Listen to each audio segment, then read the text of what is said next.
só, o Pode Ser Humano começando de novo, nosso podcast preferido de quem trabalha, de quem está em empresa, do RH, da liderança, da diretoria, o RH de todo mundo, gente. Esse aqui é o podcast perfeito para você que está aí, que está trabalhando e que quer melhorar a vida das pessoas, que quer humanizar o seu ambiente. É aqui que você tem que estar mesmo. Você pode ver a nossa playlist, quanto conteúdo maravilhoso de qualidade. Então, esse aqui é o Pode Ser Humano, podcast que faz parte do Projeto Humanize e nós somos patrocinados pelo 3º ano consecutivo pela nossa querida Best Homenagens, todo o nosso amor para vocês, Best Homenagens. Eu sempre faço uma homenagem patrocinador, viu, gente? A gente tem que reconhecer e aí eu já vou apresentar para vocês, porque hoje o tema é super humanizado, sempre é, mas hoje mais ainda, porque a gente tem que entender que as diferenças, as diversidades, elas somam. E a gente tem algumas questões que são alguns vieses de beleza, de ditadura da beleza, que estão impactando na justiça, na economia do país, na justiça social, que é a ditadura da beleza. Não é mesmo, gente? A gente não para pensar nisso. Parei um pouco mais para pensar nisso quando estava fazendo esse texto. Estou aqui com Juliana Santos Lemos, psicóloga, especialista em terapia cognitiva comportamental pela PUC, comportamento e transtornos alimentares. E também estou aqui com o Dr. Luiz Matos, cirurgião plástico formado pela USP, Hospital Sírio-Libanês e sócio fundador da MedMaster Carreiras Médicas. Gente, olha só. Eu começo aqui do jeito que eu quero. Então, assim, aqui é porque eu já me embananei toda, não tem problema. Porque aqui eu vou pôr o QR Code de vocês, porque a gente vai falar de ditadura da beleza. Um QR Code. Eu não sei porque que eu tô com 2 mãos levantadas, porque é um só. Neste QR Code, você vai ter acesso ao nosso episódio. Lá no episódio, vai ter os seus links que você vai deixar. Rede social, seu site, se você tiver, o que você tiver, a mesma coisa para você, doutor. Então, da sua clínica, os tratamentos, o que você tiver, está, então, neste QR Code aqui. Certo, chefe? Pronto. Minha gente, então, eu estava falando disso, do QR Code, falei rapidamente de vocês, porque a gente vai conversar sobre isso. Antes disso, nós vamos falar da nossa autodescrição, para quem só está escutando a gente, tá bom? Vou começar e depois vocês podem falar. Meu nome é Viviane Dobelin, eu sou uma mulher branca, 1,57 m, eu tenho cabelos pretos curtinhos. Hoje eu visto uma camisa cor cru, uma calça jeans e um sapato palha, bege, não sei. Aqui a gente está com uma mesa retangular de uns 2 metros, garrafas d'água, nossas canecas do Pode Ser Humano e temos uma TV aqui de 50 polegadas ao nosso lado e tenho na minha frente o Dr. Luiz e a Juliana. Imagino que você vai querer que ela comece, não é mesmo? Sem dúvida. Pode começar, Ju. Eu sou a Juliana, tenho 40 anos, estou com a camisa azul, sou psicóloga clínica e muito feliz por estar aqui. Muito obrigada. Você é loira, né, Ju? É verdade, cabelos no sou ombro. Loira, cabelo um pouquinho liso e ondulado. Isso. Depende do dia. E branca. Tá. E é isso. É isso. E doutor Luiz? Muito bem. Meu nome é Luiz Felipe, tenho 42 anos.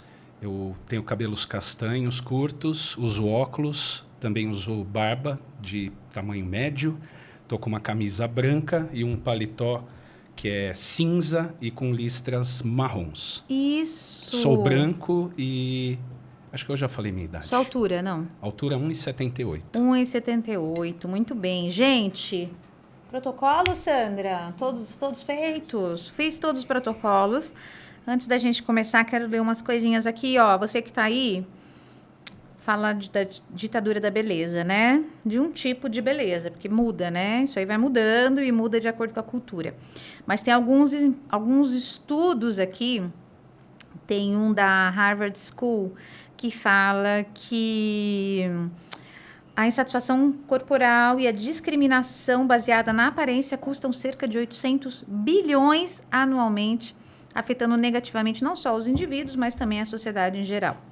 A gente também tem um segundo dado de um estudo que chama Imperfectly Perfect, dizendo que a constante exposição a padrões de belezas irrealistas, amplificados pelas redes sociais e mídia, contribui para problemas de saúde mental, depressão, ansiedade e distúrbios alimentares.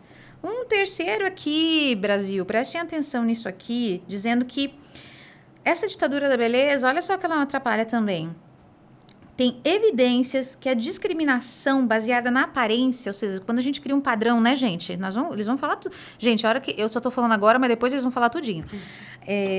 Baseada numa aparência aí que a gente cria, um arquétipo na nossa cabeça, essa discriminação baseada na aparência pode afetar adversamente as oportunidades econômicas e sociais dos indivíduos, especialmente aqueles de comunidades marginalizadas. Por exemplo, estereótipos associados a certos tipos de cabelo. Isso pode influenciar um viés negativo, né, as percepções de profissionalismo e competência. Ou seja, a questão da ditadura da beleza, ela é muito mais que estética, mas ela é uma questão de saúde pública, justiça social e igualdade econômica. E é muito sério, gente. E aí, Ju, por onde a gente começa com esse problemão? Acredito que falando, né, de muitas crenças relacionado à construção dessa autoimagem, que vem de todo um cenário do ambiente, essa construção da autoimagem que vai impactar na autoestima, ela é uma construção com essas influências das mídias, influência também, né, do familiares, da nossa infância, adolescência, nossa interação com o mundo, a gente vai construindo essa imagem, tanto na questão da maneira como a gente se vê no espelho, mas também essa construção interna que a gente tem da maneira como a gente se olha. Então, a gente vai construindo crenças sobre a aparência da gente, né? E baseado nisso, a gente vai tomando essas decisões, essas crenças vão se fortalecendo com mídia, com...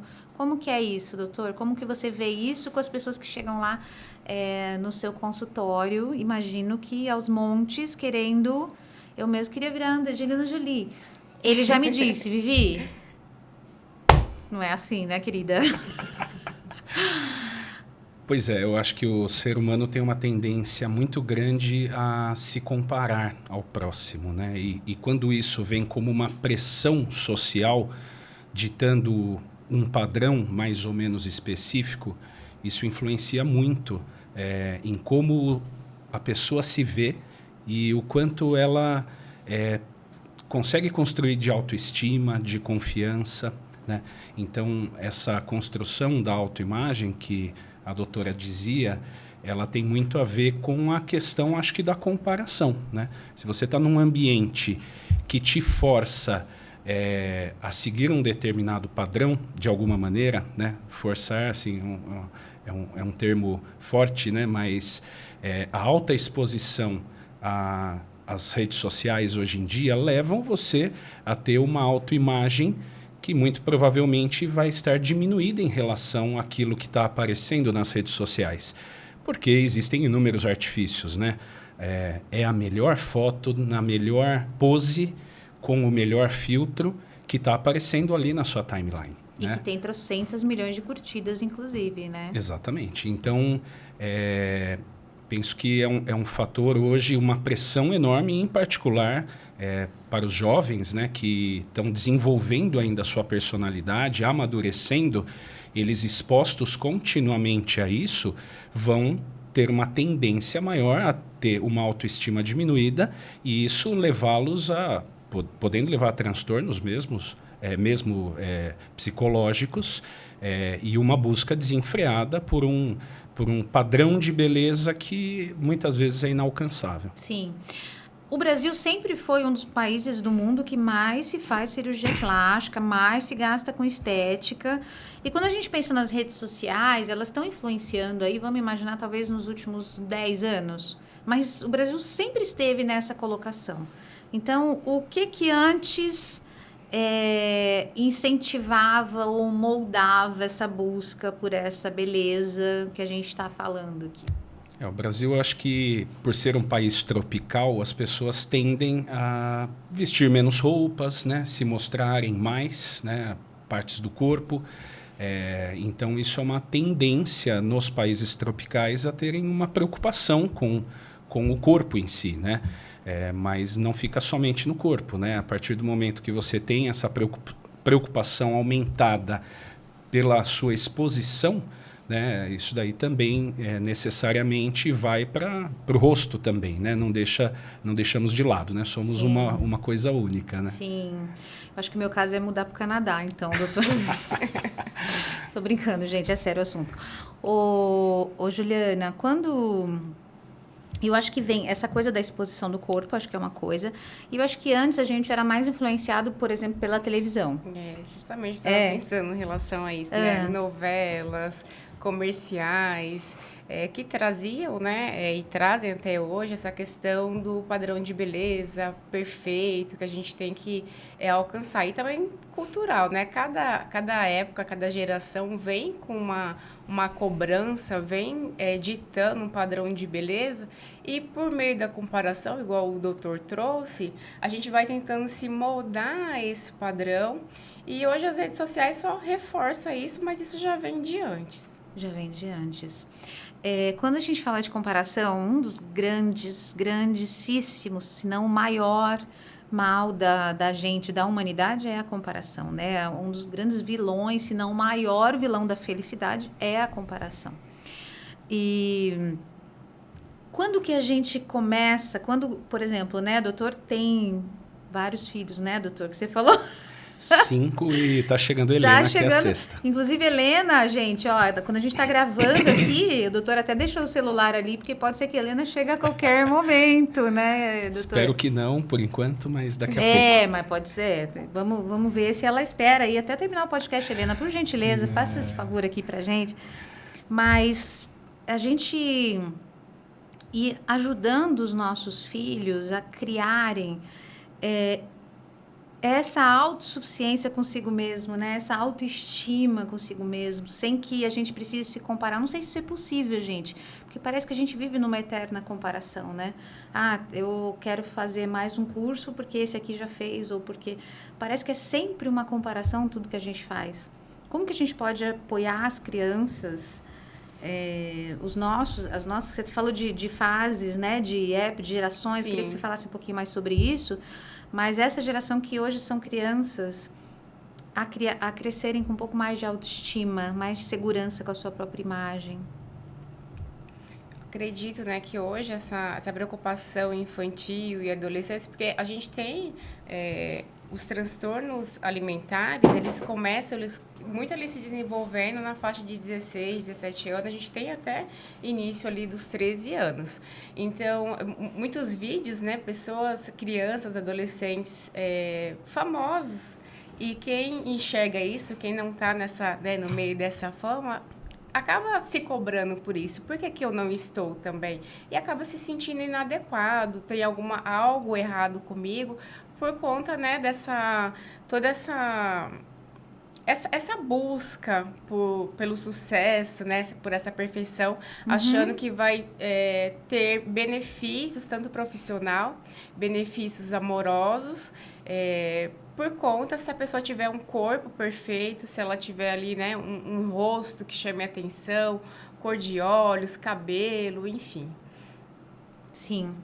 Como que você acha, doutor? O que você trabalha lá com os seus 5...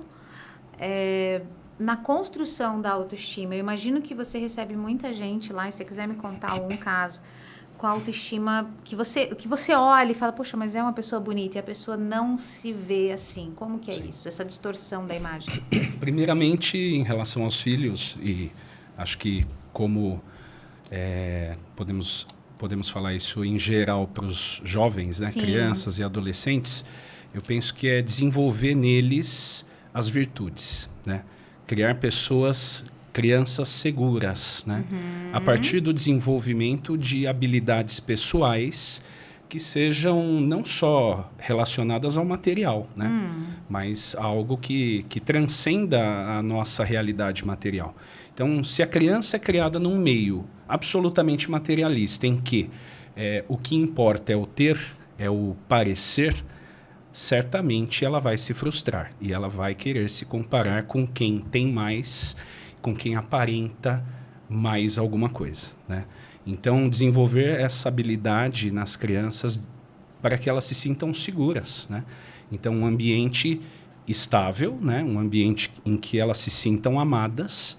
Em casa, a gente evita o uso de telas ao máximo, eles têm pouquíssima exposição a telas, e isso leva eles a terem uma vida normal, né? Porque uma criança não é para ficar se comparando com um youtuber, né?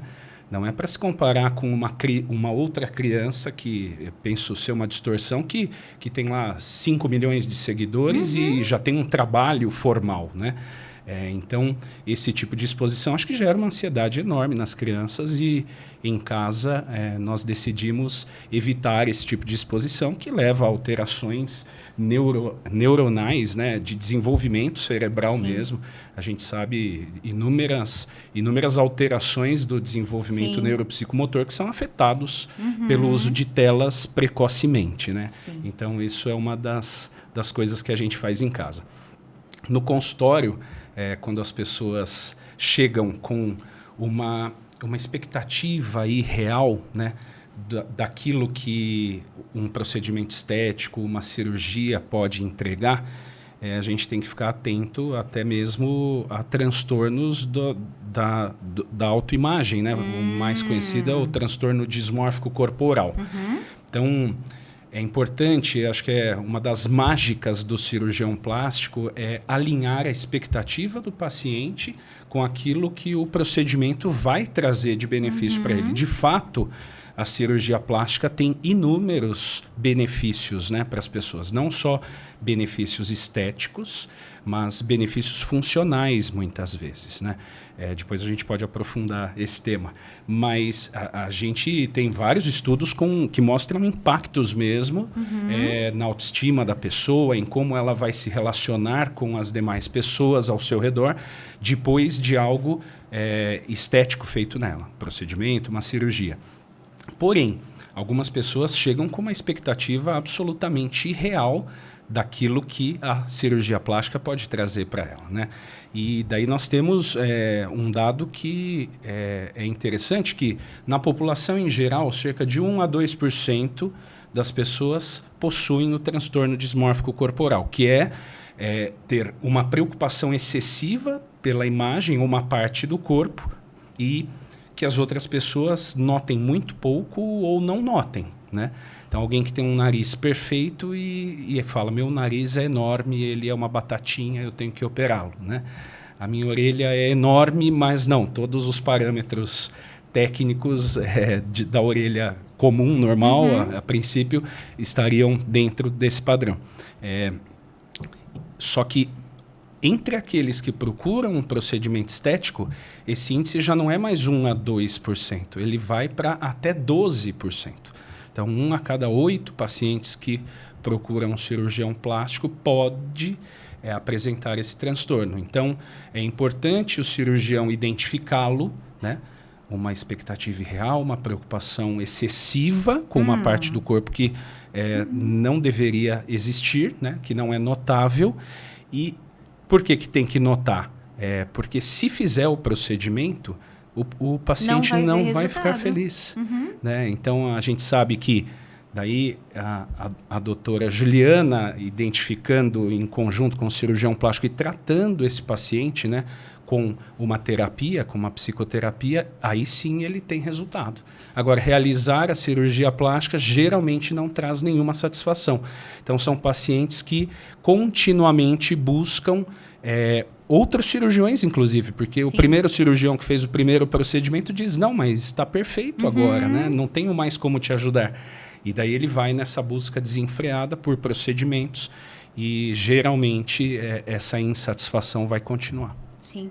Então, você trabalha junto com algum psicólogo, especialista nessa área de imagem? Assim, você indica, se chega alguém lá, por exemplo, eu chego lá e falo, quero pôr boca. Não faz sentido, né, gente? Não faz. E aí, o que você fala? Você fala, olha, vamos... Você chama alguém? Como que funciona isso?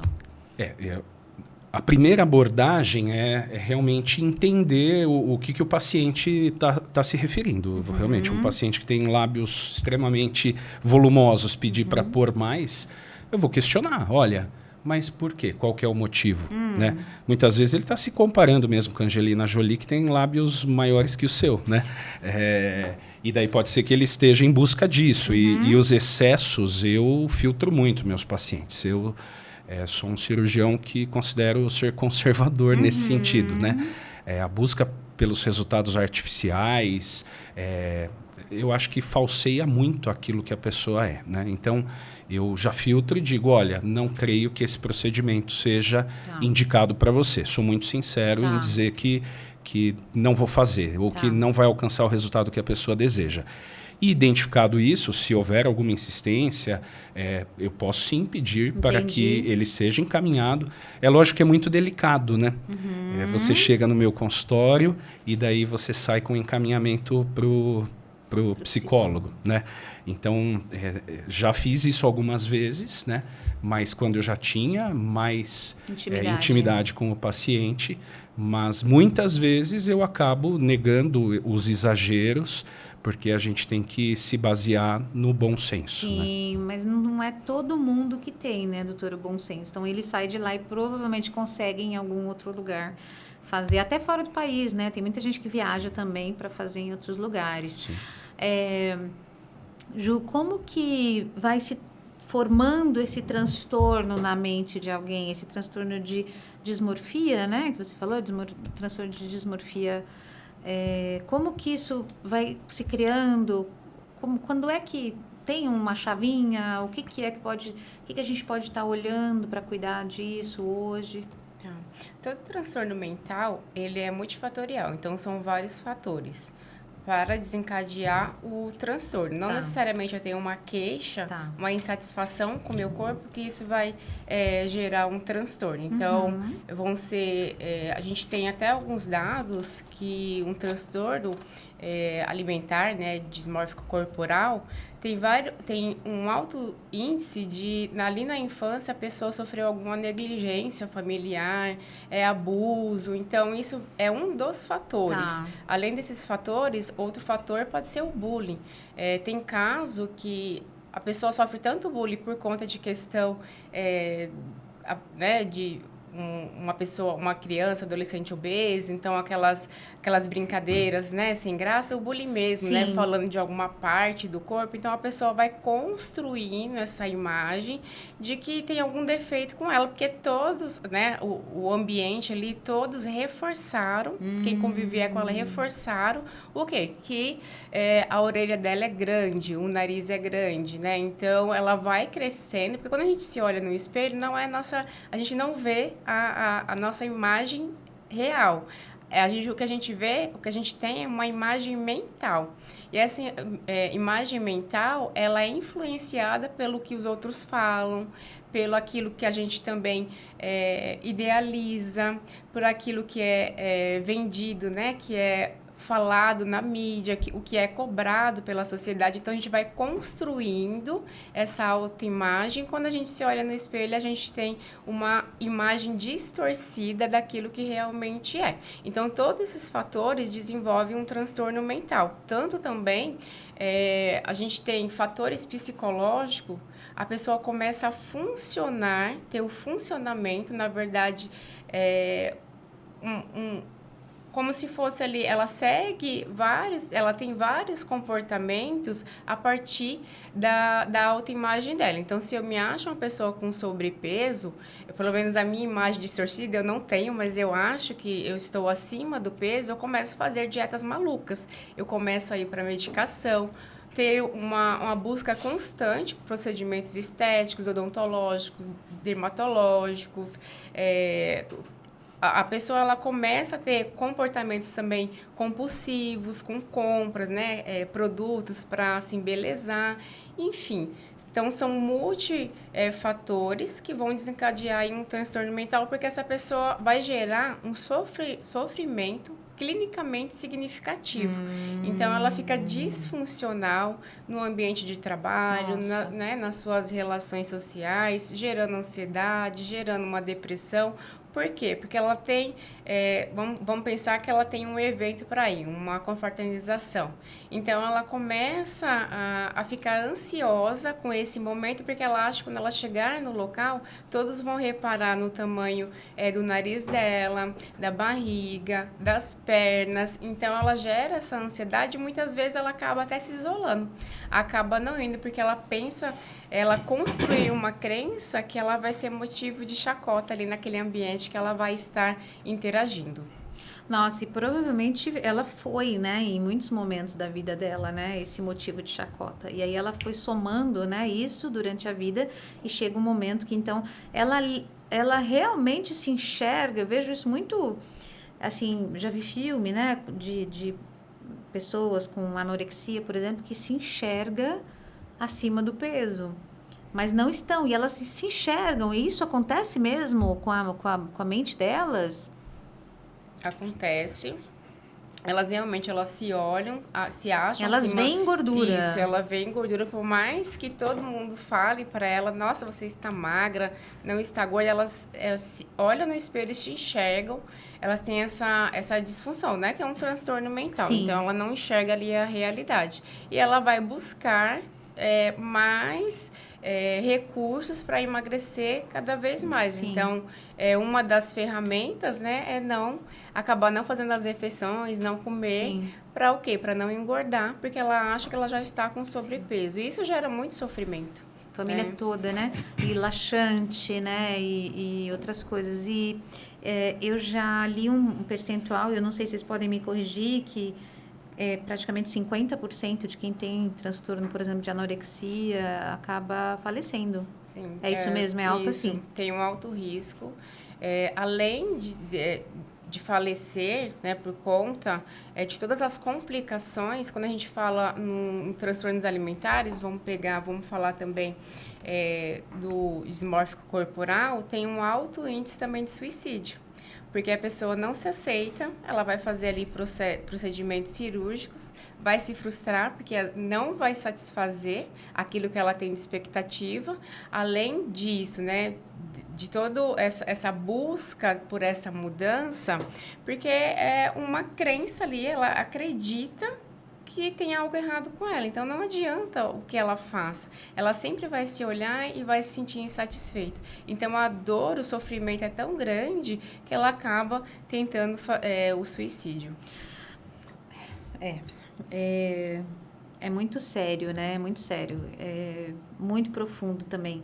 Agora, essa insatisfação, doutor, quando chega lá no seu consultório, né? Você consegue, talvez, perceber que essa busca... Você já deve ter recebido gente que, por exemplo, foi de 3ª, 4ª, 5ª cirurgia. Já aconteceu isso lá com você? Já, não é incomum, não. Veja, geralmente estão relacionados a casos de alguma dismorfia, né? de alguma alteração da autoimagem.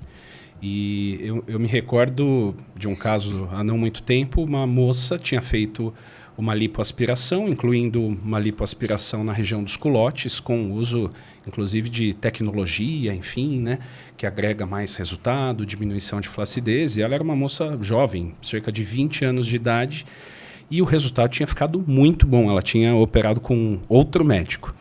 E ela veio no meu consultório buscando uma correção de uma região ali do culote, que era uma gordurinha mínima, uma flacidez mínima. E eu disse, olha, realmente seu resultado está muito bom. Penso que não faz sentido nenhum a gente fazer uma nova abordagem de uma lipoaspiração aqui, é um detalhe mínimo, né? E ela começou a ter uma crise ali do tipo querer me convencer de que não, imagina você que não está vendo, né? E eu disse, não, eu estou baseado aqui no aspecto técnico da coisa, né? E ela falou, não, você não quer me ajudar. Daí partiu para uma chantagem emocional, né? Ela mostrando um sofrimento real, mas exagerado ali naquele momento. E daí eu falei, você já parou para refletir quantas pessoas notariam isso em você, mesmo que você estivesse de biquíni, com um shortinho? Ela disse, todas. Nossa. Então, veja, é realmente uma coisa de um sofrimento enorme, porque ela tem uma crença disfuncional de que todas as pessoas vão notar aquilo nela. Sendo que, em absoluto, muito provavelmente ninguém nunca notaria. Sim. Né? E se notar, né, doutor, o que vai mudar, né? Eu tenho pensado muito nisso. E se notar, né? E se eu passar uma vergonha aqui, né? Tudo bem, a gente está sendo gravado aqui. Mas se a gente cair na rua, passando vergonha, né? O pessoal do prédio viu, tá bom, amanhã acabou, essa história não existe, né? E é a vida que segue, mas você percebe que tem um sofrimento, né? Que realmente é um transtorno, é uma doença. É uma doença. Inclusive, tem vários estudos sociais nesse sentido, né? A primeira vez que eu ouvi um relato desse tipo foi do meu avô. Meu avô, ele morava em São Paulo e quando ele era jovem, ele teve um insight de que ninguém repararia nele se ele saísse na rua com alguma coisa diferente. E ele fez esse estudo, que primeiramente eu ouvi dele, seu Mirto Matz, que era uma pessoa espetacular e muito acima da média, fora da caixinha. E ele fez isso, ele saiu descalço no centro de São Paulo, né, num trecho ali, né, ele deixou o sapato dele com os amigos e fez uma aposta com os amigos. Falou, vocês duvidam que se eu for desta esquina até a outra e voltar sem sapato, ninguém vai notar? E daí os amigos falaram, não, mas é óbvio que vai notar, né? E ele ganhou a aposta, porque ninguém notou. E hoje é comum, eu vejo alguns vídeos de pessoas fazendo esse tipo de experiência, simulando uma queda no meio de um shopping lotado e ninguém olha, né? A verdade, as pessoas... Se olhar, olha. Tá bom, Pronto, uma risada e acabou, acabou, né? Então é isso. Agora, o sentimento de vergonha que é exacerbado nessas pessoas está altamente relacionado à depressão e a um índice de suicídio aumentado. Olha só. Então, o desenvolvimento dessa sensação de segurança e confiança, né, nas crianças, ao longo da vida, uma formação de uma personalidade forte e que vai amadurecendo, né, que não precisa de tanta validação. Então, é típico do adolescente precisar ser validado pela sociedade. Então, até a adolescência é comum, né? O jovem vive disso. O pai que recompensou ele com um elogio, né? Que disse, olha, como você está indo bem, como você é bonito, como... né? Tudo bem, agora, a partir da adolescência, há uma necessidade do ser humano romper esta necessidade de validação, né? De nós nos sentirmos confortáveis consigo mesmos, do jeito que nós somos, porque isso nos traz uma sensação de completude, de segurança, né? E isso faz com que menos transtornos sejam desenvolvidos, né, em todas as áreas, né? E que a interação social se dê de uma maneira muito mais tranquila e leve, né? Então, essa sensação de vergonha, eu tenho vergonha de mim mesmo, eu tenho vergonha alheia até, né? Isso está relacionado a um aumento do índice de depressão e de suicídio. Olha que loucura. Brené Brown fala que a vergonha, né, a dor da vergonha é o não pertencer àquele lugar. Então, por exemplo, quando a gente, né, trazendo um contexto de trabalho, quando a pessoa fala, não vou levantar a mão porque eu tenho vergonha, né, de falar, de dar essa ideia, na verdade, o medo dela é de não pertencer. Então, ela fala, vão achar que eu sou burro, vão achar que eu sou sei lá o quê, então não vou levantar a mão. E o adolescente é muito isso, né? O adolescente, o jovem, o medo de não pertencer. E quando ele pertence à unidade familiar dele, a essa coesão familiar, ele tem essa segurança de falar, não, tudo bem, essa turma não é para mim, mas eu tenho pertencimento na minha casa, eu sei de onde eu sou. Eu acho que é muito isso, né, doutor, também, que eu acho que as famílias precisam ter um pouquinho mais de coesão familiar, proximidade, olho no olho, né? Não tem dúvida, a gente sabe. Rituais. Rituais. O ser humano vive de rituais. Né? Nós temos, lá em casa nós somos católicos, né? Então, por exemplo, com os nossos filhos, todo domingo de manhã a gente celebra as laudes, são as orações da manhã da Igreja Católica. Então, com eles, todo domingo de manhã. Eles sabem, dá 9 e pouco da manhã, eles falam, pai, pode montar a mesa, né? Que tem lá a cruz, tem a flor, né? Tem o Ofício das Horas, que é o livro que a gente acompanha, tem a Bíblia, e todos bonitinhos pegam seus instrumentos musicais. E isso é um ritual. É uma banda, né, doutor? É uma banda completa. Ali nós temos muitos componentes. Temos banda, todos tocam. temos o orador, temos tudo ali, né? Na família temos todas as... Exatamente. Ai, meu Deus, tá mas é interessante como isso entra realmente na formação deles, né? E o ritual também de sentar-se à mesa, né? De almoçar, de jantar juntos. Isso é importante, né? A gente tem estudos que mostram que a desestruturação familiar, a questão até de não ter ali uma mesa compartilhada, leva a atitudes de delinquência muito maior, né? A gente tem esse índice aumentado, justamente, muito provavelmente, pelo fato de que eles não se sintam pertencentes àquele núcleo familiar e talvez não se sintam pertencentes a nada, né? Então, começa em casa, começa na família mesmo, o desenvolvimento desse tipo de sensação de segurança, né? De autoconfiança e no final, e ao cabo das virtudes, né? Porque somos feitos não para nós mesmos, né? Somos feitos para servir aos outros. Para ajudar os outros, é verdade. Ju, então, você concorda com essa teoria, essa linha de que conforme a gente trabalha mais isso dentro de casa com os nossos filhos, essa questão dessa coesão, desse pertencimento, isso diminui os riscos desses tipos de transtorno? Sim, porque a gente tem que criar um lugar seguro, né, para esse adolescente, para essa criança. E também ensinar, eu gosto muito de trabalhar no consultório, a questão da autovalidação. Porque quando a gente busca essa validação externa, tem pessoas que não sabem validar. Então, Verdade. se eu encontro uma pessoa que não sabe fazer essa validação quando eu preciso, eu vou acabar tendo esse reforçador negativo, que é aquilo que eu estou pensando de mim mesma, a minha autoimagem distorcida, é uma verdade. E aí eu vou cada vez mais reforçando essa minha crença. Então, trabalhar a autovalidação, tudo bem, eu não gosto aqui do meu cabelo, mas o que tem de bonito em mim, o que eu gosto, né, para eu ir me autovalidando? O que eu posso ressaltar? O que eu posso evidenciar?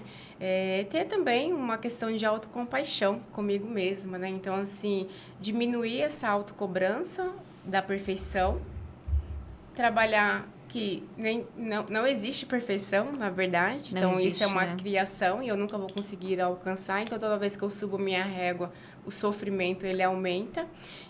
E se a gente tem toda essa estrutura, essa segurança na base familiar, a gente vai construindo isso, né, dessa autovalidação, sem precisar ficar em busca desse reasseguramento, dessa validação do outro, porque eu já tenho a minha base fortalecida, eu já tenho uma estrutura familiar que me apoia e também me traz no sentido... Uma reflexão, acho que a gente tem que sair muito do papel de dar a resposta, né, para criança, para adolescente, fazer com que eles reflitam. Você recebeu esse comportamento, essa fala negativa do coleguinha, enfim, de alguém. Como é que você pode se posicionar? Em vez de a gente falar, vai lá e faz isso. Porque quando a criança e o adolescente ele faz essa reflexão, o que eu posso fazer nessa situação? Ele vai criando, fortalecendo o quê? A autoeficácia. Eu sou capaz de resolver um problema. Então, eu não vou para o mundo, lidar com esse mundo, achar esse mundo totalmente perigoso e fazer o que com isso, né? Então, se eu acho que o mundo é perigoso, eu vou precisar ser perfeito para me adequar a esse mundo que cobra isso, né? Porque tudo que eu tento fazer neste mundo que não me aceita, eu vou me sentindo cada vez mais inseguro. Nossa, deixa eu te perguntar. É correto, então, a gente ficar fazendo elogio, por exemplo, ai, como você é bonito para o bebê, para a criança, como você é linda, que cabelo maravilhoso, que não sei o quê. É correto a gente fazer isso? Eu não vejo objeção nisso. Não? Não. Veja, a criança se sentir segura com elogios dos pais, acho que é uma das primeiras coisas que nós podemos fornecer a elas, né? O nosso carinho, de forma alguma chamar alguém de bonito, de lindo, que cabelo bonito é pejorativo, ou pode criar nela uma sensação de que aquilo não seja bom, esse elogio não é bom. O que eu acho que a gente tem que ensinar também às crianças é que assim, olha, o seu cabelo é lindo, mas o cabelo do seu amiguinho que é diferente do seu, ele também pode ser lindo. Você pode gostar ou não, mas você tem que respeitar, né? Entende? Então, para as crianças lidarem com o mundo, que vai ser de pessoas absolutamente diferentes, ou algumas mais próximas, mas cada ser humano é único, né? Sim. Em casa, todo mundo tem um cabelo diferente, né? Então, e eu acho cada um deles lindo, né? Então, assim, é importante, acho que, fornecer ferramentas para os nossos filhos, para que eles lidem com essas diferentes crianças, pessoas, né? E não achem que por ser diferente é feio. Okay. Então, eu acho que elas se sentem seguras, sim, quando há o elogio. Não sei se você diverge dessa opinião. Disso? Concordo. A gente tem que trazer, né, essa para criança, para esse adolescente, esse lado positivo. Eu acho que não mentir. Né? Mas peraí, gente. Não ofender. Não é todo filho que é bonito, né? Eu brinco até com meu filho, você é linda. Ele fala, mãe, não vale, né? Você é mãe. Você tá falando pra eu não mentir? Vai que tem alguém que tá assistindo aí que o filho é mais ou menos. Não, tô brincando, gente, é brincadeira. Mas tem essa... No consultório mesmo, tem casos que o filho recebeu ali uma ofensa do pai e da mãe. E ele... A pessoa que eu mais amo no mundo me traz essa visão negativa de mim mesmo, por que as outras pessoas vão me achar bonito, vão me achar atraente, se dentro ali da minha estrutura familiar eu fui ofendido, né? Foi ressaltado algo em mim que é feio, que não é aceito. Então, o elogio, sim, ele é muito bom.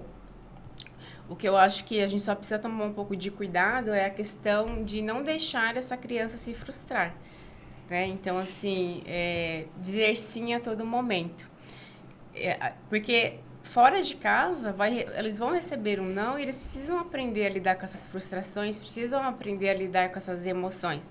E a gente pode deixar essa criança se frustrar, mas também ensinar ela como se regular, como lidar com essa frustração. Não levar ao sofrimento. Né? Não é levar a criança, esse adolescente, até mesmo na relação com um adulto, tem muitos adultos que moram ainda com os pais, não levar ao sofrimento, mas sim, olha, o não, o porquê disso, que tem muitas, né, nessa base familiar, é dito às vezes muito não, mas não é falado o porquê.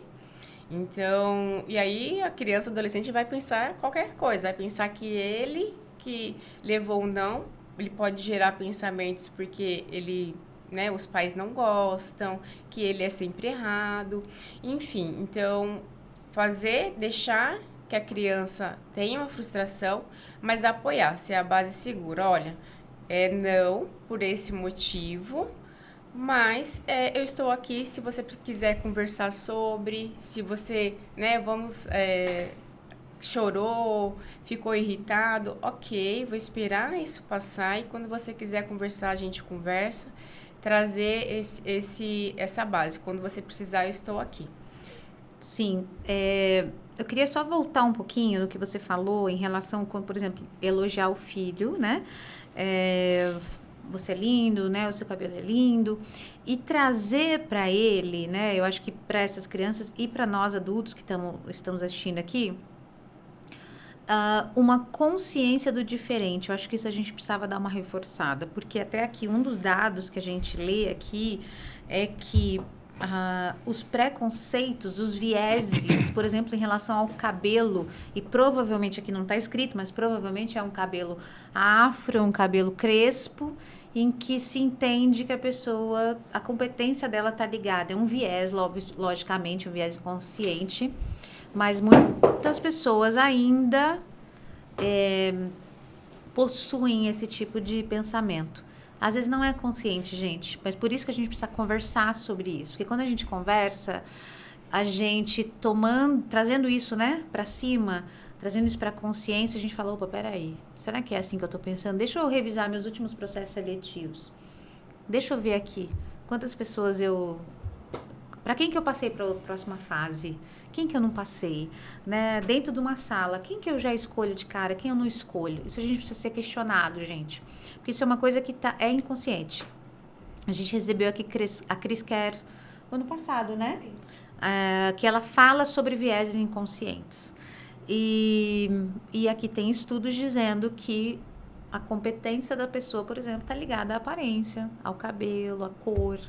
Né? Então, como que a gente pode, dentro dessa ditadura da beleza, trabalhar nós adultos sobre isso e com as crianças também sobre o diverso, diferente? Eu acho que no adulto é uma questão de amadurecimento, né? Olhar para o outro, né? Sem você pré-julgá-lo pela aparência é algo extremamente difícil. Sim. Né? É muito difícil. É um exercício, né? É um exercício e nós temos, sim, sem dúvida, que tentar exercer isso, né? Existe, obviamente, em todo ser humano uma dignidade, né? Uma dignidade que está além da matéria dele, né? Então, primeiramente, olhar para o próximo com isso. Ali tem uma alma, ali tem uma pessoa que é digna, né? Então, ter esse olhar além do material é um exercício diário, né? Não é fácil, porque vem desde o berço, né? Então, às vezes você está repetindo atitudes que foram passadas para você quando você era pequeno. E né? que a gente não questiona, né, doutor?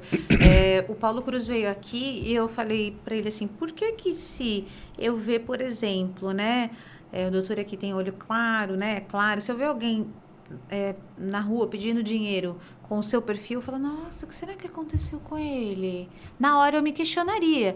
E se eu vejo uma pessoa negra, eu não me questiono. Por quê? Ele falou, porque a gente já adaptou o olhar e acostumou o olhar a isso. Sim. A achar que tá normal o negro estar lá, né? O branco não é normal. Então, quando a gente começa a falar mais sobre isso, a gente traz esse assunto. Né? A gente levanta esse assunto. A gente tem muitas questões aí, né? A gente também recebeu aqui o Samuel Gomes, que falou que 90% dos documentos dos negros foram queimados, então eles não têm história, né? E a gente não tem essa ideia, porque nós aqui na mesa, nós três somos brancos, então a gente não sabe o que é esse sofrimento. E por isso que um dos nossos objetivos aqui no Pode Ser Humano é falar muito sobre isso. É falar do quanto, por exemplo, essa ditadura da beleza é uma coisa que está adoecendo a sociedade. Adoecendo as pessoas e a sociedade. E trazendo muito prejuízo ainda.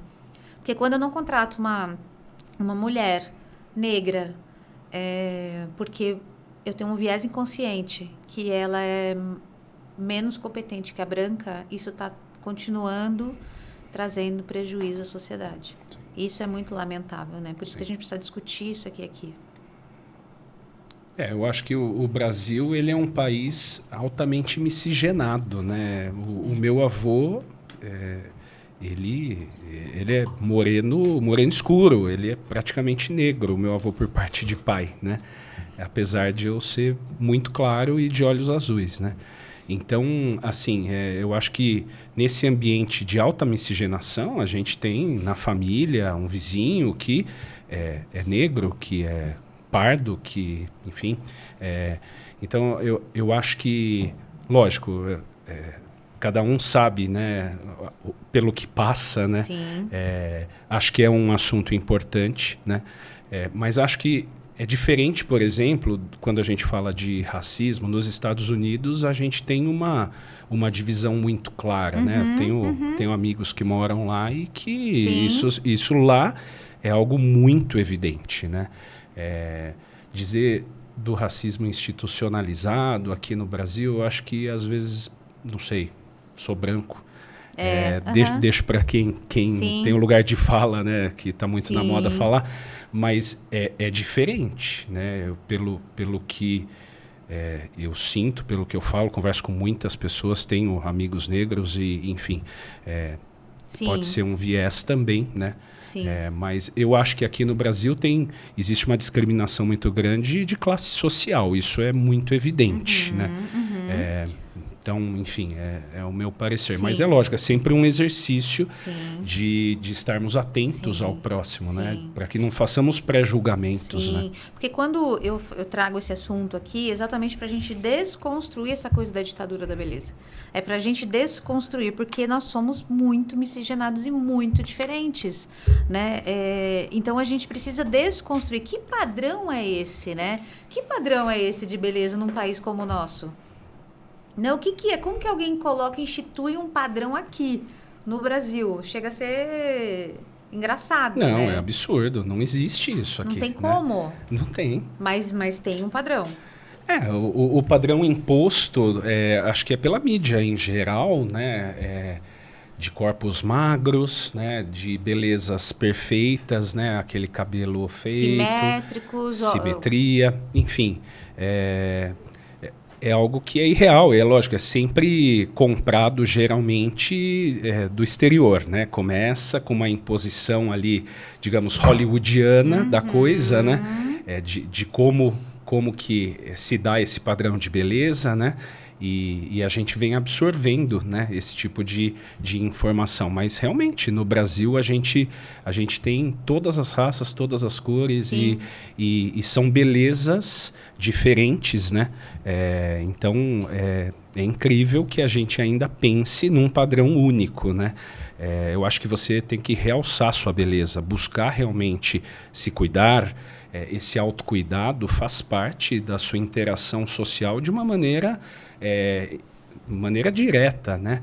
Você arrumar o seu cabelo, você se maquiar, você colocar uma roupa agradável ao olhar, isso tudo faz parte da sua apresentação. É inegável que se você se apresentar num ambiente vestido inadequadamente, você vai chamar muita atenção, né? Você não pode ir num casamento de regata e chinelo havaianas, né? Assim como você não vai numa entrevista de emprego com o cabelo que você acordou pela manhã sem arrumá-lo, né? Sem se cuidar minimamente para se apresentar para as pessoas. Mas isso é uma adequação social. Mostra que você é adequado socialmente aos diversos ambientes que você frequenta. Assim como você não vai para a praia de paletó e gravata. Né? Então, você estar adequado ao ambiente. Isto é sinal de sanidade mental. Né? Então, é diferente de você estar num casamento, como eu citei, de regata e falar, não, as pessoas são preconceituosas porque estão olhando para mim. Não, você está inadequado. Né? Então, essa adequação. Agora, tem coisas que não se adequam, né? Então, você não vai se adequar exatamente a um único padrão de beleza, é impossível chegar nisso. Né? É verdade. Agora, você falou uma coisa de realçar. Realçar os seus traços, a sua beleza, né? Que é única, inclusive. Você trabalha isso, essa questão da autoestima, de amar o que você tem lá no consultório? Como que é que você recebe as pessoas que estão com essas questões? Trabalhar Quando a gente fala em autoestima, autoestima é o que o senso comum traz. Só que dentro da psicologia, a gente trabalha a autoestima em 4 pilares. A autoimagem, a maneira como eu me enxergo, como eu me vejo no espelho. O autoconceito, é o que eu fui construindo de crenças, a maneira como eu me enxergo em relação à inteligência, aos meus conhecimentos. O autorreforço, que é a questão, o que eu tenho, né, de que eu me olho e que eu me agrado, e aí eu vou realçar isso. E me gratificar por isso, né, pelos meus esforços, não só em relação à autoimagem, uma promoção que eu tive no trabalho. Então, eu preciso, aos pouquinhos, enxergar não aquilo que eu não faço, porque a gente se cobra muito por aquilo, né, a gente quer produzir, e acaba não enxergando aquilo que a gente faz, só o que não faz. E também a questão da autoeficácia, o quanto que eu sou capaz de resolver os meus problemas. Esses 4 pilares, eles reforçam, eles constroem a nossa autoestima. Então, trabalhar essa questão desses pilares, quando chegar ao consultório, eu vou trabalhar esses pilares, e dentro desses pilares, a gente vai trabalhar a questão também do autocuidado, da aceitação, da autovalidação. Então, o que eu posso fazer como meu autocuidado? Eu até fiz uma postagem hoje falando, olha, 1%, né, de algo para você por dia, um passinho de cada vez. Então, eu não preciso fazer 3 refeições por dia perfeita, com frutas, salada, legumes, comida de verdade. Se está tudo desregulado, eu posso começar com uma refeição. Nossa. Fiz uma refeição, depois eu vou partir para a segunda. Então, eu vou dar um passinho de cada vez, porque quando a gente pensa em fazer tudo perfeito, a questão é que tem gente que deixa de fazer uma atividade física porque fala assim, se eu não conseguir ir 5 dias fazer atividade física, então eu não vou nenhum dia. Se ela for um dia, ela tem que... Aí entra no autorreforço, né? Que é um dos pilares. Eu vou olhar, não consegui ir 5 dias, mas é melhor do que não fazer nada. Eu fui um dia. Então, a questão, né, também da alimentação. Não consegui fazer as 3, me alimentar hoje o dia inteiro perfeitamente. O café da manhã, você incluiu frutas, o carboidrato, proteína. Nossa, eu fiz uma refeição. Eu vou olhar no meu dia, ok, não consegui ter um almoço legal, fiz um lanche correndo, mas como é que foi meu café? Né? Então, foi um café nutritivo, então eu vou auto-reforçar. Me dar os parabéns. Consegui. A minha autoeficácia no meu trabalho estava cheio de problemas. Eu tinha vários relatórios para entregar, não consegui, tinha 5, não consegui entregar os 5. Em vez de me cobrar por isso, ok, eu consegui entregar 4, amanhã vai ser outro dia, vou tentar me organizar mais. Então, a gente tem essa autocobrança, essa perfeição de ter que fazer tudo certinho, e a gente acaba não fazendo. Por quê? Porque se eu não faço perfeito, então eu não faço. A busca da perfeição só causa exaustão, né? Já li isso em outro lugar, aí faz todo sentido. Muita ansiedade, né? Muita ansiedade. A gente tem visto também, além dos adolescentes, eu acho que as meninas são mais afetadas, as mulheres são mais afetadas, né? Por essa busca, né? O transtorno dismórfico corporal, ele se apresenta com 75% de apresentação no sexo feminino. Apenas 25% em homens. E a faixa etária média, em torno dos 30 anos, mas pode se apresentar com qualquer faixa etária, desde jovens até idosos.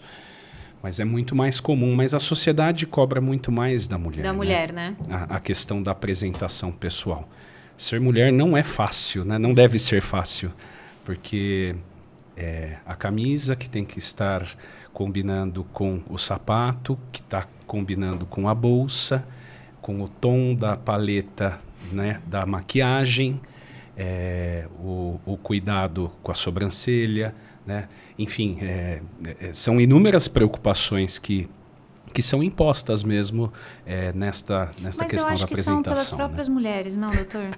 Vocês são vocês que estão exigindo isso ou é vocês, mulheres, que estão fazendo isso com a gente mesmo, não? Existe um ditado que diz que a mulher, quando procura fazer um procedimento estético ou cirurgia plástica, não é para agradar o marido nem a si mesma, né? Para fazer inveja para as outras mulheres.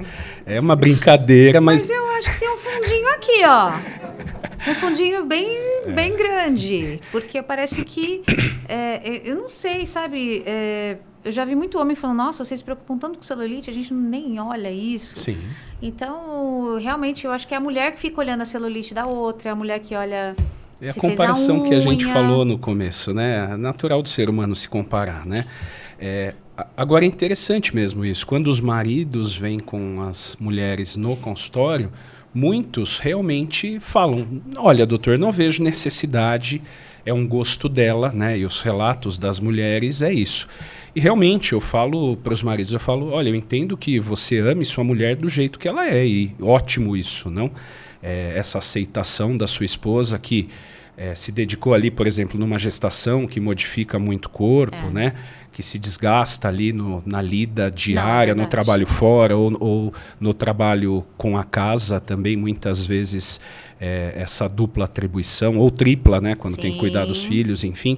Então, é ótimo que você aceite ela do jeito que ela é. Mas veja, se ela veio até o consultório, trouxe você até aqui para conversar com um especialista, se colocar numa situação de vulnerabilidade ali, que é uma cirurgia, né? Por isso que é importantíssimo a escolha de um profissional tecnicamente capacitado, com quem você se conecte, com quem você confie, em quem você confie, né? Para que você realmente possa se beneficiar de maneira completa, saber que vai estar fazendo tudo aquilo em segurança. Se ela passou por todas essas etapas e está aqui, é porque ela quer complementar algo cujo segundo maior beneficiário é o marido. O maior é ela mesma, né? Então, esse ganho da autoestima, essa injeção de autoestima é muito evidente nas pacientes que sabem que o resultado que vão alcançar está condizente com a expectativa dela.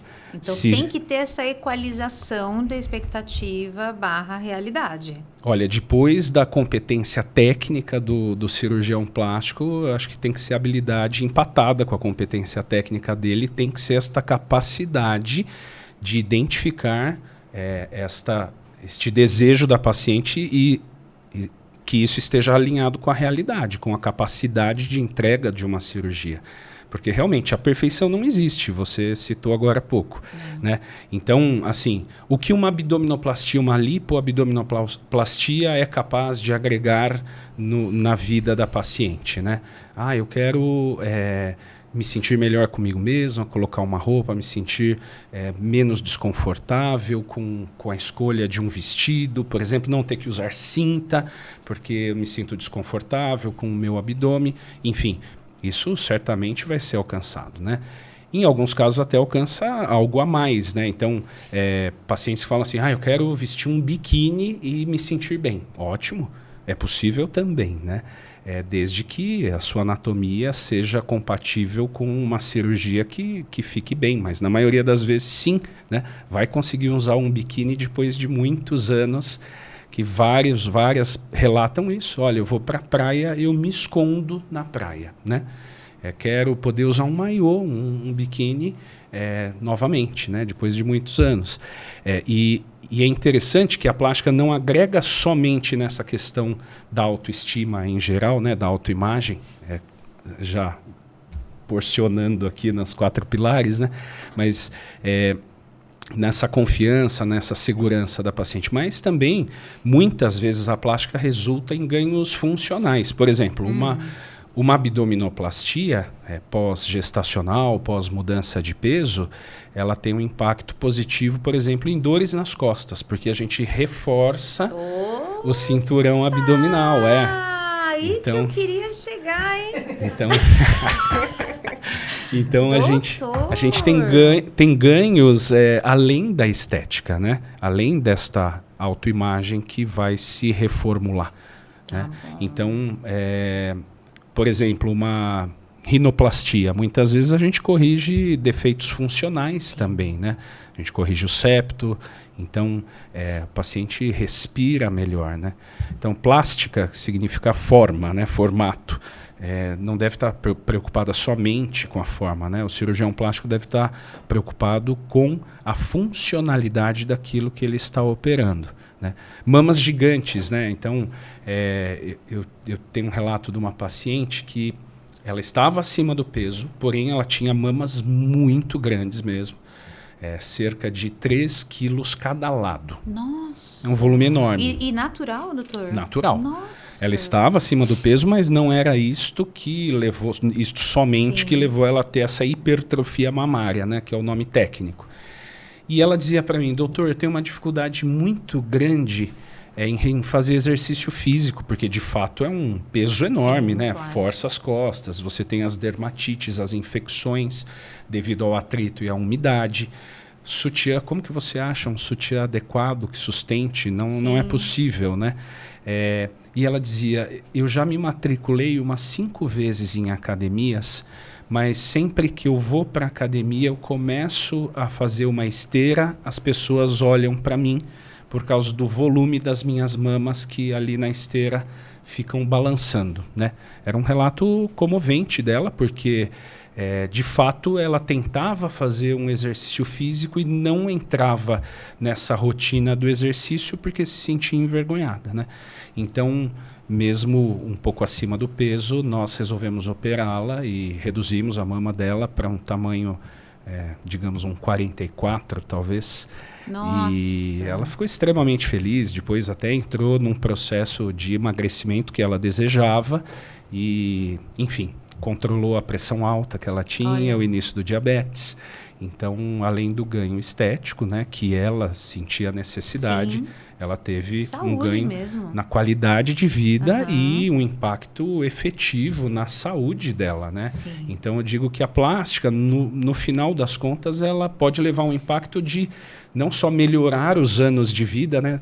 Dar mais cor e vida a eles, mas aumentar efetivamente a expectativa de vida dos pacientes que se submetem a um procedimento Com certeza. que vai impactar na mudança do físico dele dessa maneira. Com certeza. Agora você falou uma coisa, né? Que algumas pacientes vão e falam, nossa, eu queria ir pra praia, queria pôr um biquíni porque eu me escondo.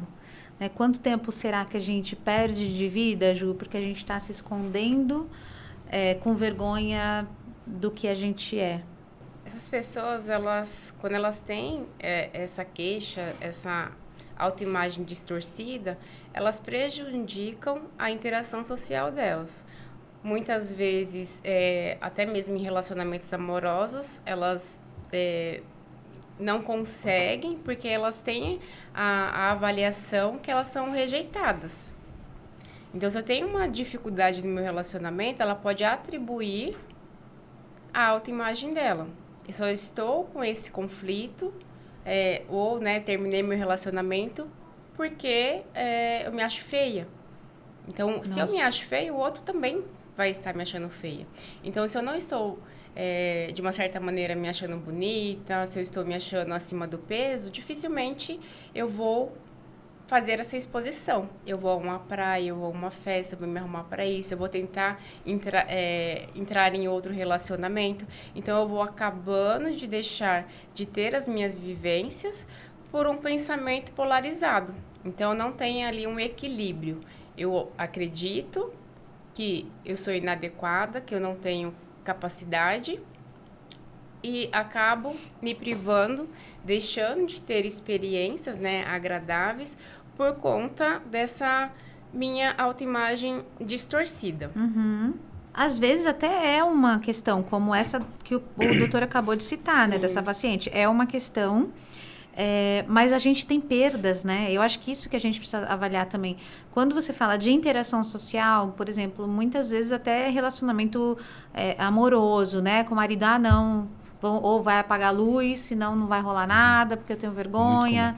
Interação social. E uma das bases da felicidade, para a gente ser feliz, a gente precisa de interação social, precisa de relacionamento, somos seres sociais. Lógico. Então, olha só como tudo está totalmente ligado, né, doutor? Sem dúvida. Eu acho que a interação social, a primeira coisa que impacta é como você vai se apresentar ao próximo, né? E se você não está se sentindo bem, você tem que trabalhar de alguma maneira isso, né? Seja na terapia, seja eventualmente se a parte da sua autoimagem está de acordo realmente com aquilo que você tem no espelho, se você quiser uma melhoria, né? Então daí você pode mudar hábitos, né? Você pode praticar mais exercícios físicos, né? Isso vai te dar uma mudança no seu corpo, no seu físico, que vai realmente te agradar. Vou precisar de uma cirurgia plástica para complementar tudo isso, né? Então, essa busca constante no nosso aperfeiçoamento. Eu acho que o ser humano ele tem que estar nessa constante busca de aperfeiçoar-se, o que é diferente de uma constante busca da fonte da juventude, né? Daí é um pouco daquele exagero, né? Sim. Então, sempre que uma pessoa vem e fala, olha, eu queria estar me sentindo muito bem, melhorar meu rosto, né? Então eu falo, sim, ótimo. Que faixa etária você está? 55 anos. Então vamos deixar o seu rosto de acordo com a sua faixa etária.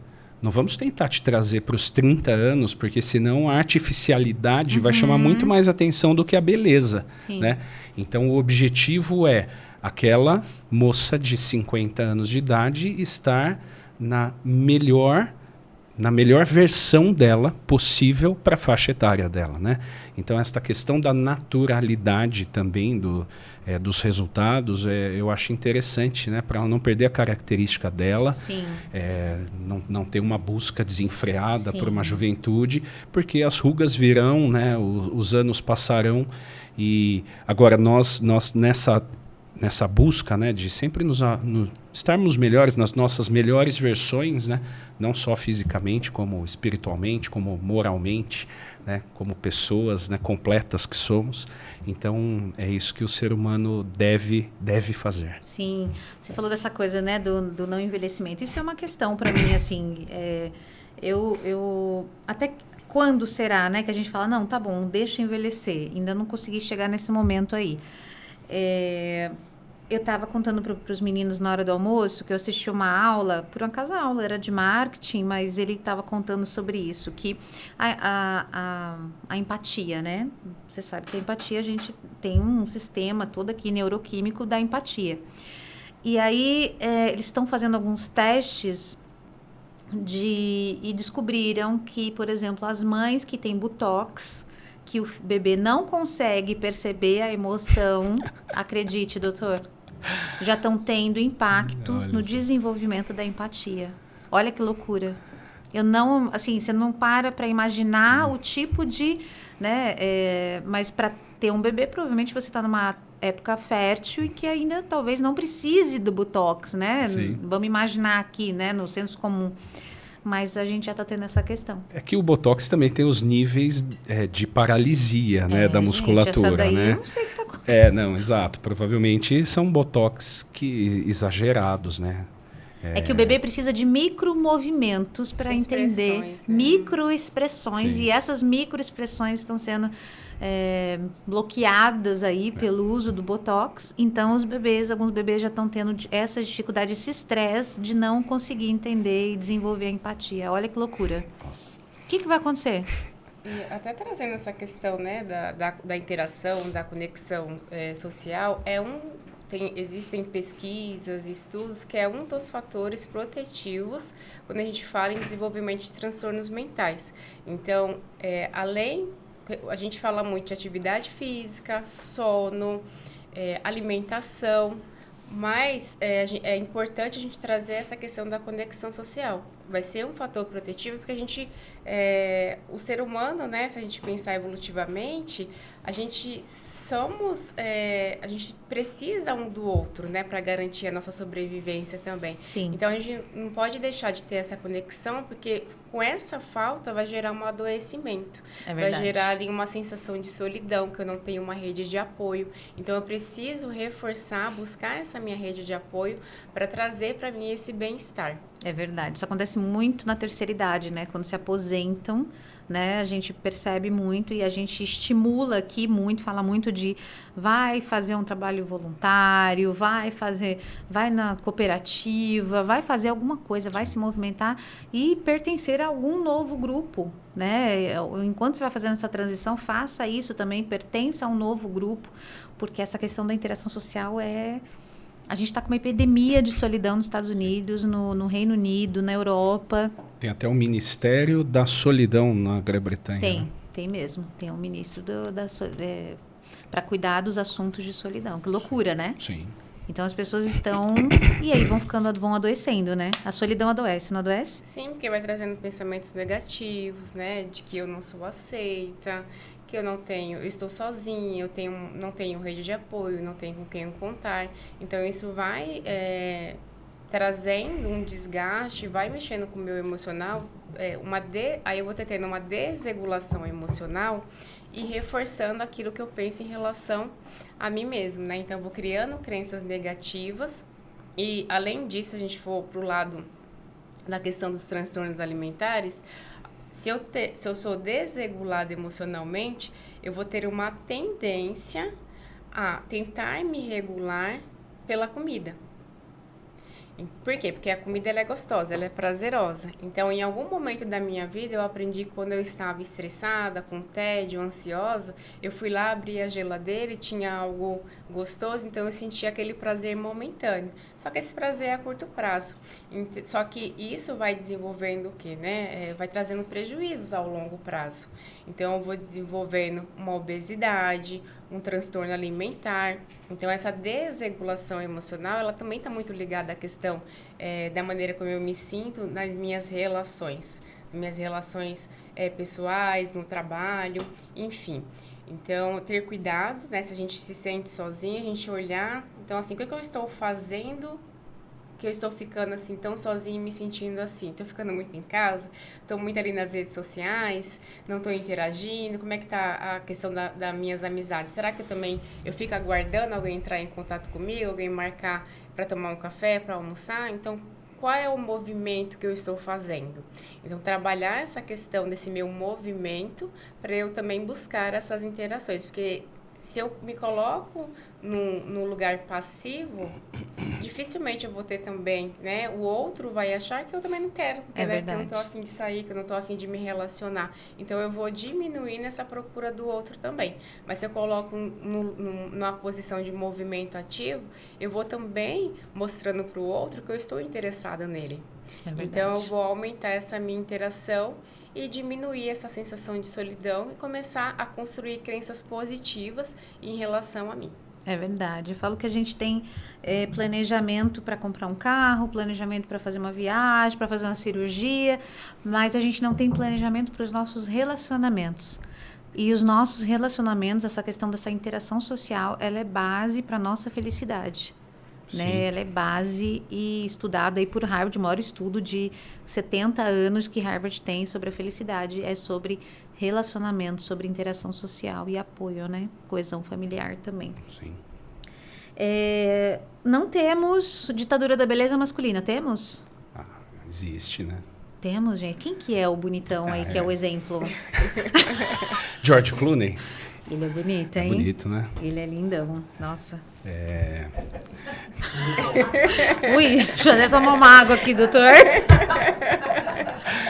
E ele é uma beleza madura, né? Sempre teve aquele cabelo Eu grisalho, gosto, né? Não, gente, é normal. Mas também tem o outro, sabe qual, doutor? Qual? Michael B. Jordan. Michael B. Jordan. É o Creed, Ah, sim. não é? Ele tá em alta, né? Ele tá. Discretamente hormonizado, né? Não é? Porque aquele peito aqui, doutor, vamos combinar? Não é. Aquilo ali você precisa de... Não, Muita dedicação, né? dedicação e mais alguma coisa, né, Muita doutor? dedicação. Tem algum médico acompanhando ele, né? Nutricionista, certamente. Não tem dúvida que para chegar num físico muito detalhado como o dele, existe uma enorme dedicação, não tem dúvida. Mas para ficar tão grande E quanto componentes ele... químicos. Então, alguma coisa, sem dúvida... Mas isso vem sendo um pouco desmistificado nos últimos tempos, sabe? Antigamente tinha uma questão... muito assim, aquele indivíduo é bombado, Sim. né? Tá bombando, tá aplicando os esteroides, enfim. E existe hoje já vários médicos, né, que estudam o metabolismo, a endocrinologia e que se posicionam numa maneira de reposição, né, de alguns hormônios, tanto para homem quanto para mulher, de uma maneira adequada, com acompanhamento adequado, para algumas condições que se julga necessário e, óbvio, individualizado. Então, tem uma série de estudos que vêm sendo lançados, trabalhos que vêm sendo lançados nos últimos anos, desmistificando um pouco a ação deletéria, eventualmente, de alguns hormônios. Então, é interessante, né? Porque era um mito, era uma questão preconceituosa que a maioria das pessoas tinham, né? E que hoje em dia começa a tirar um pouco dessa... Era muito nebuloso. A maioria dos médicos se posicionava assim, sou 100% contra, né? Não é algo que eu lido no meu dia a dia, mas acompanho alguns médicos, já vi alguns médicos falando sobre essa tendência de estar se desmistificando os níveis controlados de reposição para algumas pessoas. Entendi. Eu vou por aqui, nós temos repórteres em todo o país e a gente tem sempre perguntas sobre o tema. Então a gente vai às ruas, pergunta sobre o tema. Então eu vou pedir aqui para o nosso VJ colocar as perguntas de hoje, nossas entrevistas com Sandra Rocha, nossa repórter, né, que viaja para todo lugar, né, Sandra? Sandra está sempre indo. Bruna, eu gostaria de saber se você acha que existe uma ditadura da beleza no ambiente de trabalho. Eu acredito que sim, tanto que hoje eu tô com essa sacola, porque eu tenho um trabalho à noite, e é um trabalho que eu sei que as pessoas vão estar me olhando, vou estar sentada, e aí eu tava com um sapato que não era muito apropriado e pensei, poxa, eu tenho que passar uma boa impressão nesse trabalho, porque é isso, né? Quando você passa uma boa impressão, geralmente você vai ser chamado para outros trabalhos, as pessoas valorizam. Só que eu acho que também isso é uma questão cultural, talvez, da sociedade que a gente vive aqui, né? A gente vê que em outros países não tem tanto essas coisas, né? As pessoas valorizam o interno, a inteligência, a cultura que você tem. Então, se você tiver ali com um sapato, alguma coisa assim, talvez não faça tanta diferença. Mas a gente mora aqui e eu acredito que imagem é uma coisa importante, né? Então, eu não precisava comprar, eu poderia criar com o que eu tivesse em casa. Mas isso foi um fator que hoje me fez sair na rua, meio desesperada, para procurar coisas, preocupada com esse trabalho que eu tenho. Então, acho que isso é uma das coisas que influencia. Muito obrigada, Bruna. Fiquei tão curiosa para saber o que Bruna ia fazer à noite. Ô, gente, é uma questão cultural, esse padrão, essa preocupação realmente é uma questão nossa aqui, brasileira? Porque você vai para, sei lá, Estados Unidos, Nova York, o pessoal anda de qualquer jeito. A minha filha tá morando na Argentina, ela falou, mãe, vou fazer um teste hoje, vou sair de pijama. Igual o seu vô. Sim.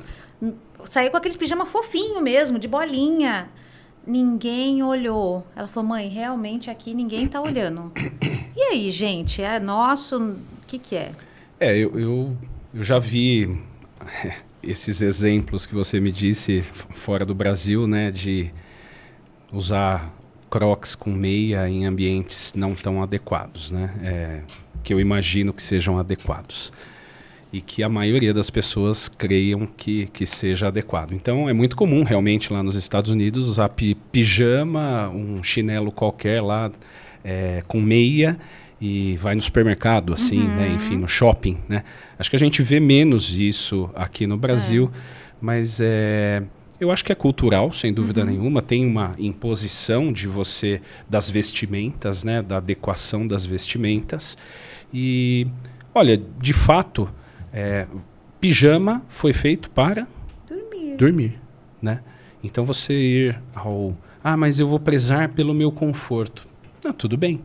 Mas daí querer que não te julguem por estar usando um pijama no cinema, digamos assim, eu acho que é um certo exagero, né? Você querer impor a sua liberdade aos outros, ao olhar dos outros, moldar o olhar dos outros, porque eles têm que me aceitar exatamente do jeito que eu quero me vestir. Então é uma ditadura oposta também, né? Eu que vou ditar que os outros não se incomodem com o que eu visto, com o que eu estou mostrando a eles, né?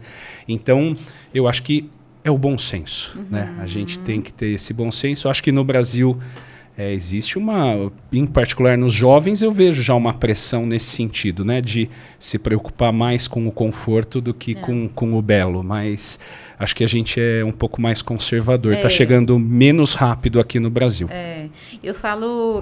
Sempre falo para os meus filhos, né, e para os jovens, assim, a gente sempre vai passar uma informação. Sempre, não adianta. Qual informação você quer passar? Né? Alguma informação, a pessoa vai sair de lá com alguma informação sobre você. Qual você quer passar? Você pode escolher. E aí, Ju, é nosso então? É cultural? Você também acha?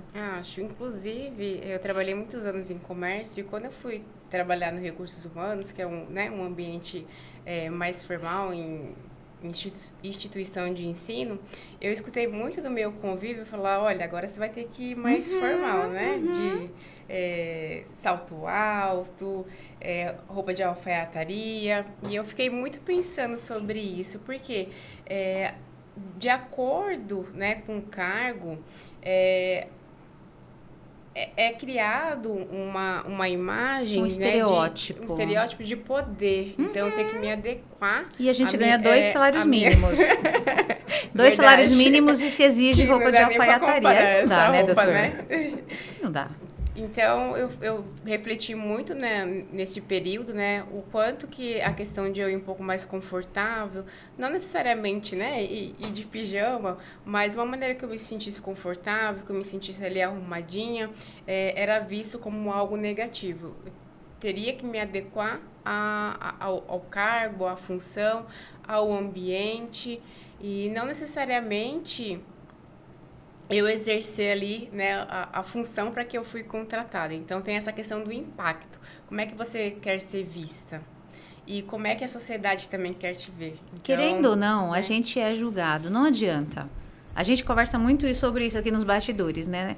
A gente é julgado. Então, como que você quer ser visto, às vezes, numa empresa, numa entrevista? Isso. Essa questão do julgamento, ela é muito importante, porque a gente faz... dentro né, com os meus pacientes, eu costumo trazer para eles que a gente tem alguns erros cognitivos. E um desses erros a gente chama de leitura mental, que todo mundo comete a leitura mental. Então, estou aqui, né, e eu fico com a leitura mental, eu posso pensar, nossa, não estou indo bem, né, no que eu estou falando aqui no podcast, e eu vou ter a leitura mental, eu penso isso e acho que você está pensando também. Sim. Então, tanto você pode ter um julgamento, falar, nossa, né, a Ju contribuiu e tal, como você também pode ter um julgamento negativo, e eu não sei. Sim. Só que eu acredito naquilo que eu estou pensando. Sim. E com isso, eu vou me comportando da maneira como eu penso que eu estou sendo julgada.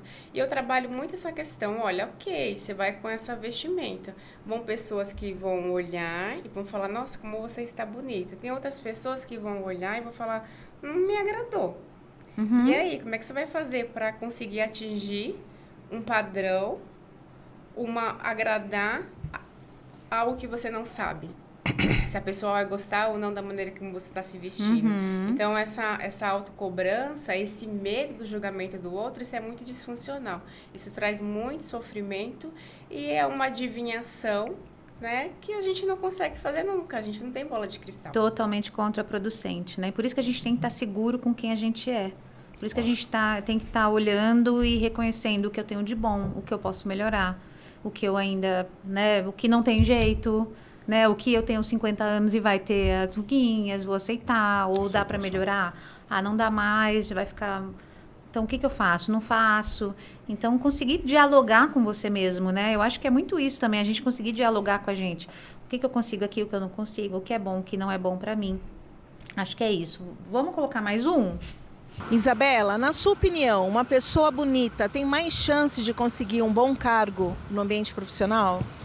Eu acredito que não diria mais bonita, mas talvez a apresentação seja assim um ponto de impacto e um ponto de importância, como você porta, como você se veste. Então a gente sabe muito que a sociedade tem alguns padrões pré-estabelecidos e isso, de alguma maneira, eu creio que cria um preconceito na hora de escolha, na hora de decisão e admissão de um cargo. Então talvez junte um pouco dos dois, né? Aquilo que a gente já tem dentro da gente, que a gente entende como padrão de beleza e também como a pessoa se apresenta, a pessoa se porta. Acho que é um combo. Tá bom? Obrigada, Isabela. Isabela falou o que vocês acabaram de falar. Agora, eu queria complementar com o seguinte. Os selecionadores de hoje em dia dão uma olhada nas redes sociais das pessoas, né? Aí ela olha, a pessoa fala, nossa, que legal, vou chamar aqui para entrevista. Chega na entrevista, não reconhece, né? Não reconhece porque usou tanto o filtro. E eu já vi que, assim, o Léo até contou uma história aqui que uma pessoa fez uma cirurgia plástica que ele conhece para ficar parecido com o filtro que ela usava.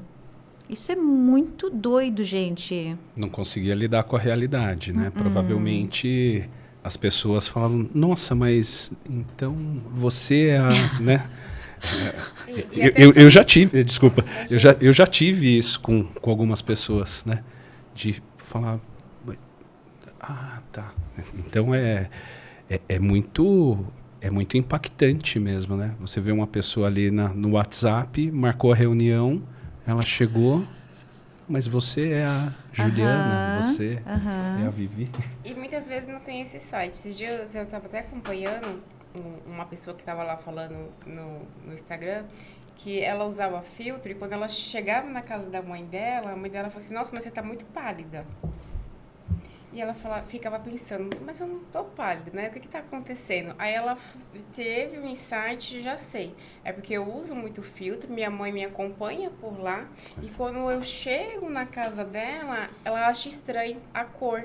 Então ela começou a se policiar e falar o porquê, né? De tanto filtro. E ela começou a não usar o filtro, até mesmo depois dessa reflexão que ela fez, o quanto que ela estava passando uma imagem que ela não era e não estava sendo mais reconhecida pela própria mãe. Adolescentes usam filtro. Pois é. Adolescentes. No ápice do colágeno, 0 rugas. E pra quê, né? Essa imposição que a gente fala, né? A conta gotas, depois vai forçando mais. Tem jovens que passam 5, 6 horas nas redes sociais por dia, né?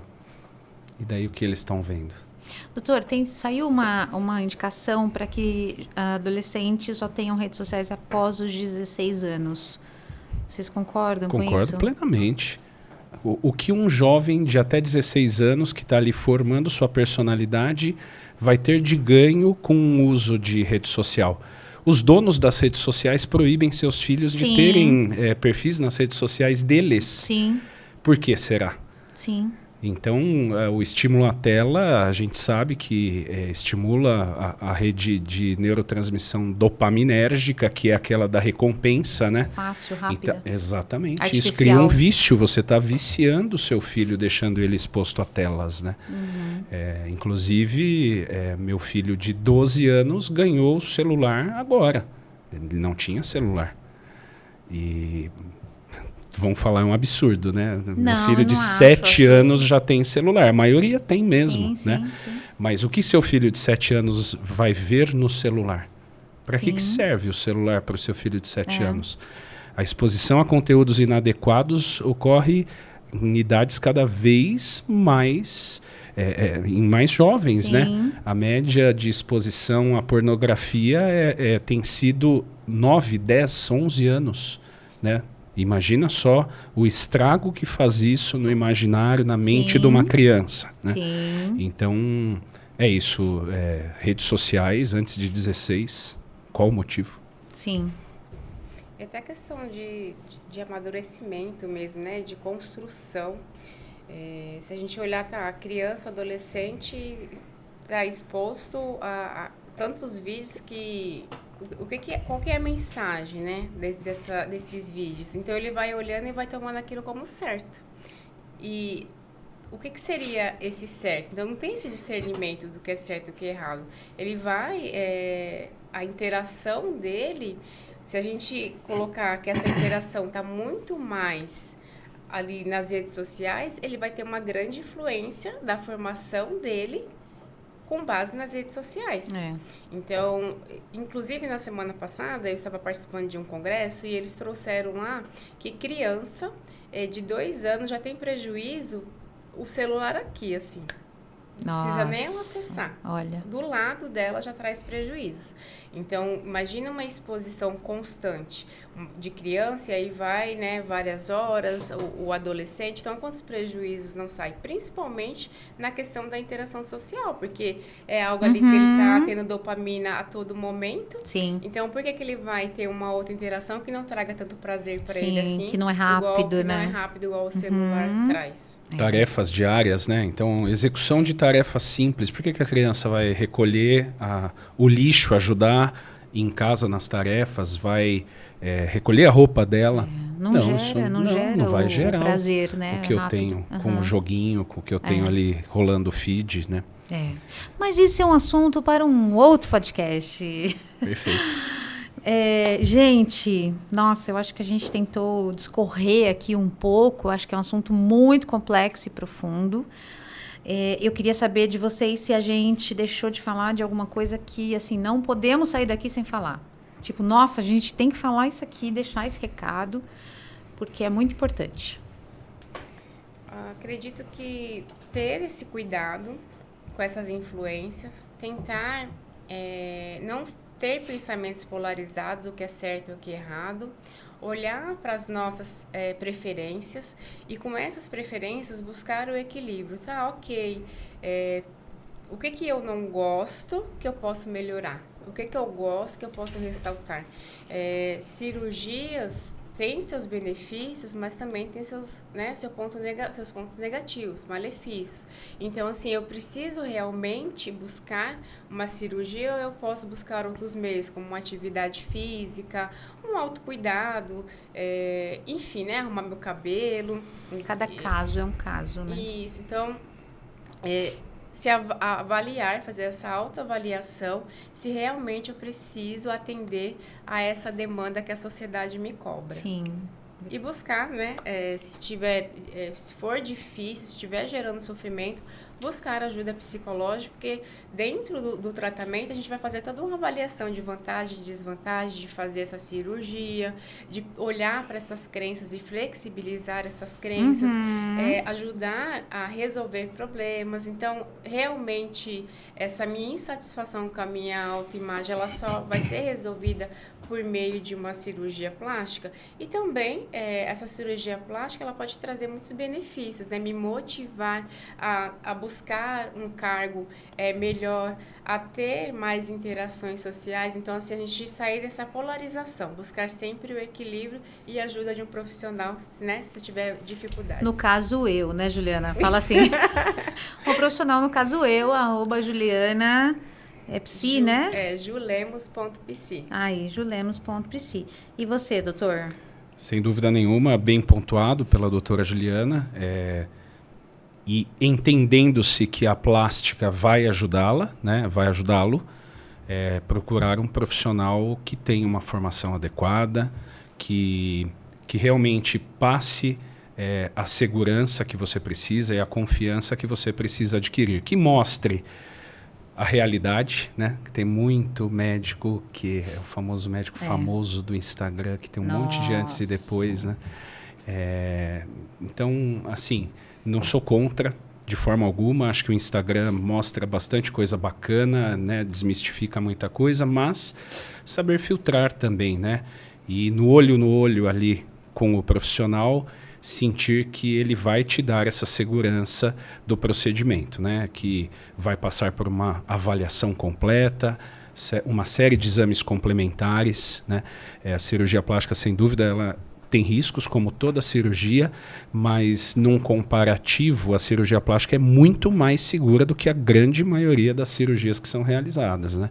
Então, comparativamente, é uma cirurgia de vesícula, que é muito comum. 100 vezes mais risco numa cirurgia de vesícula. Olha. Uma cirurgia de apendicectomia, 1000 vezes mais risco do que numa cirurgia plástica. Pegar o carro e ir por a estrada, 2 horas de viagem de carro. 5 vezes mais risco que uma cirurgia plástica. Ele já me convenceu, gente. Então, estatística, tá? Não tô apenas estatística. Apenas estatística. Hoje é muito seguro a realização da cirurgia plástica. Mas é lógico, se a sua insatisfação se dá por um motivo muito maior do que aquilo que a plástica vai poder te entregar, não faça cirurgia Perfeito. plástica, né? Faça Por terapia. isso que precisa de entender o quanto é esse incômodo, se ele é real, né? Se É Lógico. imaginário. se é imaginário, se é verdade, se não é verdade, se dúvida. é possível de mexer ou não. Sim. E né? até pensando, né, se a gente faz ali um tratamento, a gente vai não falar para o paciente não fazer, e sim falar, não, ok, olha, nas vantagens e desvantagens, no Sim. seu contexto, isso vai ser muito favorável para você. Então, ter essa avaliação. Muito legal, gente. Legal. Muito obrigada. agradeço. Nossa, eu fiquei muito feliz. Doutora Ju e doutor Mats. É muito chique, doutor Mats. Muito obrigada por terem vindo. Muito Eu que obrigada pelos agradeço. esclarecimentos. Aqui nesse QR Code a gente coloca de novo os links que vai para os perfis de vocês, para os links que vocês vão colocar aqui da clínica, da Medmaster Carreiras Médicas, do que vocês quiserem, do Instagram. Pode colocar aqui que a gente tá aqui nesse Instagram, se vocês quiserem saber mais, procurem esses super profissionais aqui que ajudaram a gente hoje nesse tema. A gente agradece muito vocês, muito obrigada. Eu que agradeço, Voltem Vivi. sempre. Obrigado, doutora. Eu agradeço muito, muito feliz por ter contribuído e muito lisonjeada pelo convite. Que bom, gente! Vocês gostaram dessa conversa? Curte, compartilha, se inscreve no canal, faz o sininho, tudo isso que tá aqui embaixo, gente. Façam isso aqui, ajuda o canal e também ajuda muita gente a ouvir esse papo importante aqui, esclarecedor, né, para a vida da gente, para que a gente diminua aí essa ditadura, para que a gente vá conversando mais sobre isso, se ame como a gente que é o principal de tudo. E é isso, um grande beijo para vocês e até a próxima. Tchau, tchau.